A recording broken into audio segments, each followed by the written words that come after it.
Assalamualaikum warahmatullahi wabarakatuh. Yang terhormat Bapak Dr. Erwin Salpariansi MPD selaku dosen pengampu mata kuliah seminar proposal dan kepada rekan-rekan kelas 6B yang saya banggakan. Pada kesempatan kali ini, saya Najwa Putih Heriansyah akan mempresentasikan proposal penelitian saya yang berjudul Kajian Etnolinguistik Leksikon Upacara Adat Pernikahan Sunda di Kecamatan Rangkas Bitung. Baik, yang pertama adalah latar belakang masalah. Pernikahan adat seringkali menjadi simbol dari identitas budaya suatu masyarakat. Dalam pernikahan adat, terdapat beragam tradisi dan tata cara yang harus dilakukan kedua mempelai pengantin, yang disebut dengan rangkaian upacara adat. Mencara Ningrat tahun 1998, halaman 140, mengemukakan bahwa upacara adat adalah segala kegiatan yang dilaksanakan secara bersama-sama oleh masyarakat dalam suatu komunitas yang dianggap sebagai bentuk kebangkitan dalam diri masyarakat. Sebagai suku dengan jumlah populasi terbanyak kedua di Indonesia, suku Sunda memiliki upacara adat pernikahan yang banyak dilaksanakan. Meskipun upacara adat dalam rangkaian prosesi pernikahan, khususnya pernikahan Sunda sudah banyak dilakukan, namun tak banyak masyarakat yang mengetahui makna dalam setiap rangkaian prosesi upacara adat pernikahan Sunda tersebut. Karena ketidaktahuan tersebut, masyarakat menganggap bahwa rangkaian prosesi upacara adat dalam pernikahan hanyalah sebatas tradisi turun-temurun saja. Pemikiran seperti itu melahirkan banyak opini bahwa upacara adat dalam pernikahan adalah hal yang ribet karena banyaknya langkah-langkah yang harus dilakukan. Gagasan tersebut membuat banyak masyarakat mulai meninggalkan upacara adat dalam prosesi pernikahan mereka. Belum lagi dengan maraknya tren pernikahan intimate wedding, menikah secara sederhana dan menikahnya di KUA yang menjamur di kalangan masyarakat membuat pernikahan dengan prosesi upacara adat semakin ditinggalkan. Melihat semakin maraknya fenomena tersebut, maka dari itu peneliti akan melakukan penelitian mengenai upacara adat pernikahan Sunda di Kecamatan Rangkas Bitung berdasarkan tinjauan bentuk leksikon. Dengan demikian, diketahui bahwa penelitian ini menggunakan pendekatan etnolinguistik sebagai pisau analisisnya. Etnolinguistik sendiri menurut Abdullah tahun 2013 halaman 10 menyatakan bahwa etnolinguistik adalah jenis linguistik yang menaruh perhatian terhadap dimensi bahasa, baik itu kosakata, frasa, klausa, wacana, ataupun unit satuan lingkungan lainnya, dalam dimensi sosial dan budaya yang lebih luas untuk memajukan dan mempertahankan praktik-praktik budaya dan struktur sosial masyarakat. Penelitian ini menarik untuk dilakukan karena dapat membuka jendela pemahaman terkait nilai-nilai kepercayaan dan norma-norma budaya yang terkandung dalam upacara adat pernikahan Sunda. Sementara itu, kajian dan temuan penelitian yang relevan dalam penelitian ini ada 3. Yang pertama ini ada penelitian yang dilakukan oleh Siti Nurhalizah, Dardanila, dan Perlaungan Rihonga dengan judul Patah Petitih dalam Tradisi Mandi Berdimbar Pernikahan Adat Melayu Kecamatan Medan Beras, Kajian Antropolinguistik, yang terbit pada tahun 2014. Dari penelitian tersebut diketahui bahwa dalam tradisi mandi berdimbar terdapat makna menasihati, makna pengharapan, dan penyamaan dari setiap ketubah nikah yang diucapkan saat melakukan prosesi adat tersebut. Selain itu, nilai budaya seperti nilai religi, kerukunan, komitmen, dan kesopan santunan, kesehatan, gotong royong, pengelolaan gender, dan pendidikan juga ditemukan dalam tradisi ini. Lalu yang kedua, ada penelitian yang dilakukan oleh Elda Mnemonica, Reti Isnendes, dan Mahmud Fasya dengan judul Makna Kultural dalam Leksikon Perhiasan Pengantin Sunda Priangan Kajian Etnolinguistik yang terbit pada tahun 2021. Hasil dari penelitian ini mencakup identifikasi leksikon dan makna kultural pada perhiasan pengantin wanita Sunda Priangan. Ditemukan bahwa leksikon pada perhiasan tersebut mencakup 13 data berupa kategori dan arti secara leksikal, sedangkan makna kultural tercermin dalam penggunaan perhiasan tersebut merupakan bentuk doa dan harapan dari leluhur dan masyarakat Sunda untuk pengantin putri. Lalu yang terakhir, yang ketiga, ada skripsi yang ditulis oleh Wahyu Darupati yang berjudul Leksikon dalam Pernikahan Adat Jawa di Kecamatan Klaten yang terbit pada tahun 2015. Skripsi ini berisi tentang bentuk, makna, fungsi, dan prosesi pernikahan adat yang mempunyai lambang-lambang sebagai media untuk mentransformasikan pesan-pesan moral pendidikan pada masyarakat di seluruh Pulau Jawa. Nah, berdasarkan ketiga penelitian tersebut, dapat disimpulkan bahwa penelitian leksikon berhubungan dengan tradisi dan upacara adat dalam pernikahan sudah pernah dilakukan.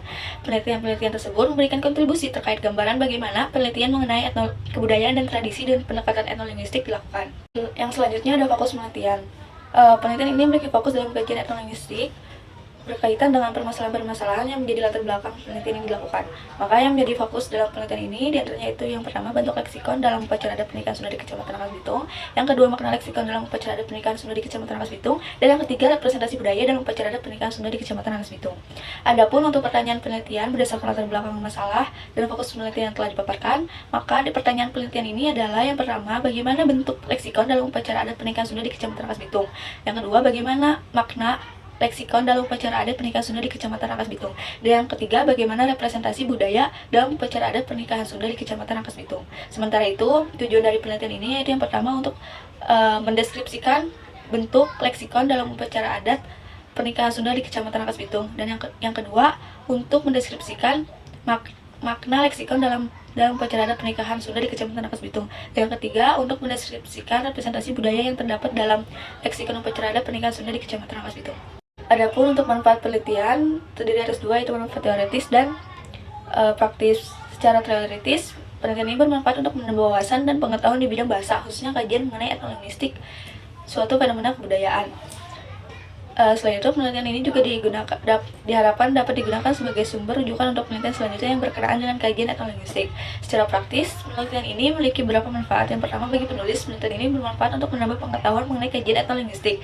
Yang kedua, bagi pembaca, penelitian ini diharapkan dapat memberikan pemahaman mengenai kajian etnolinguistik. Yang ketiga, bagi peneliti lain, penelitian ini diharapkan dapat menjadi studi terdahulu yang relevan dan dijadikan acuan untuk melakukan penelitian mengenai kajian etnolinguistik dengan fokus penelitian yang berbeda.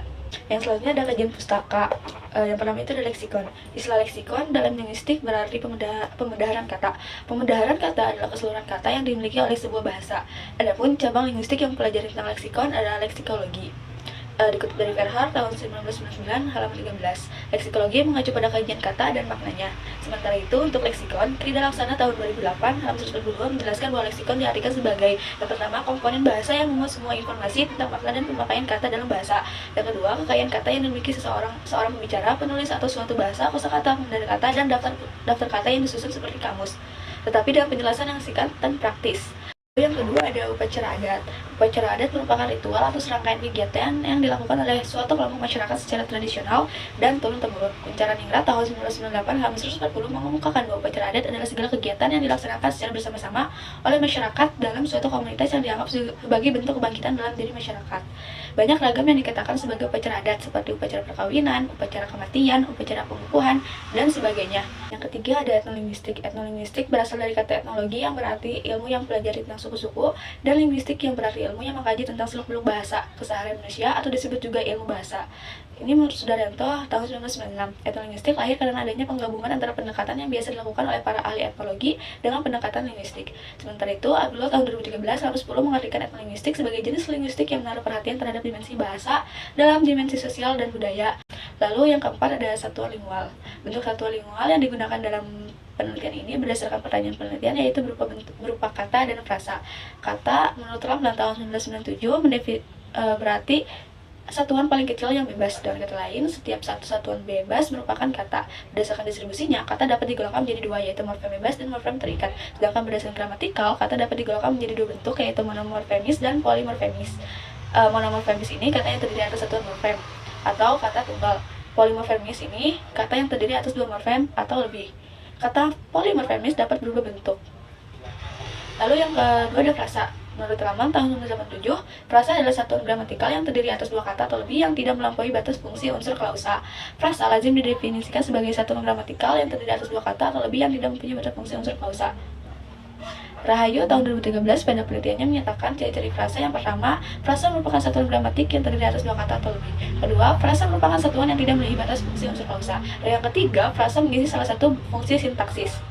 Yang kelima ada makna. Makna adalah hubungan lambang bunyi dengan acuannya. Charles menyatakan bahwa makna harus dikaitkan dengan konteks yang meliputi makna leksikal, struktural, dan kultural. Makna merupakan sebuah kajian di bidang semantik. Trigan tahun 1985 menyatakan bahwa semantik ialah telah makna atau ilmu yang membahas tentang makna.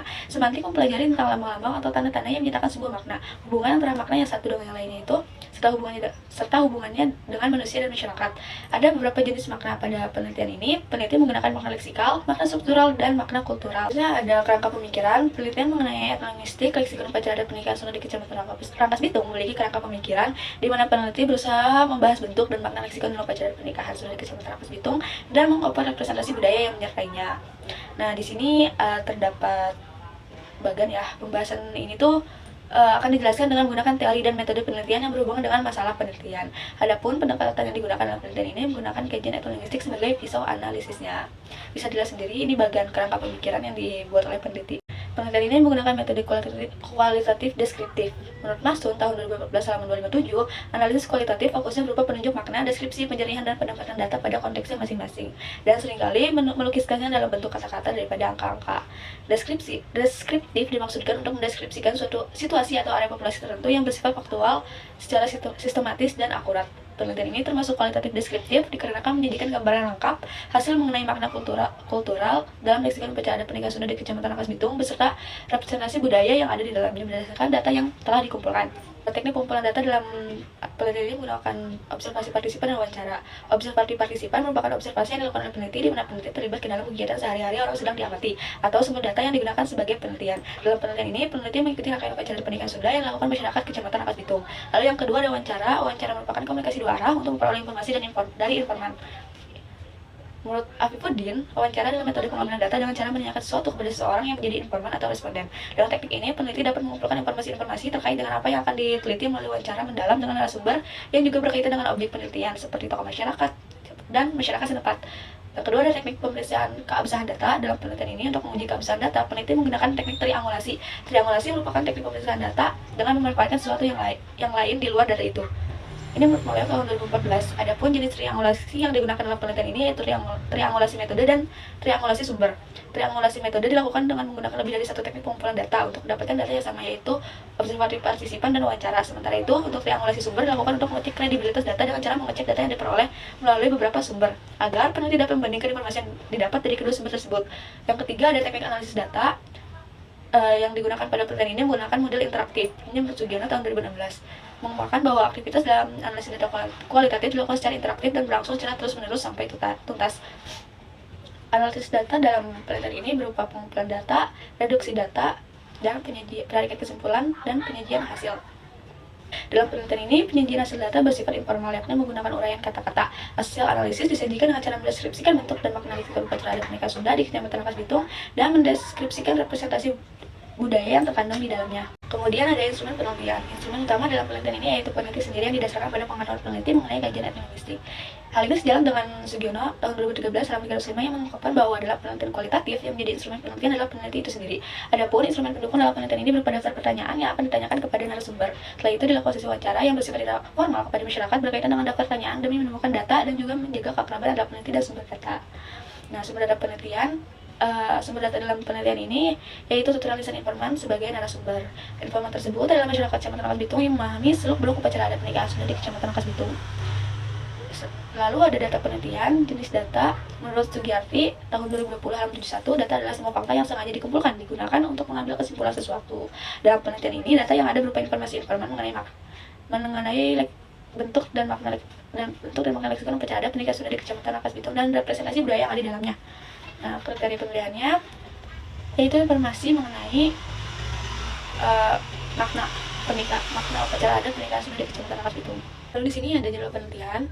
Penelitian saya ini terhitung dimulai sejak bulan Maret hingga nanti bulan Juni. Dan penelitian presentasi proposal penelitian saya kurang lebih mohon maaf. Assalamualaikum warahmatullahi wabarakatuh.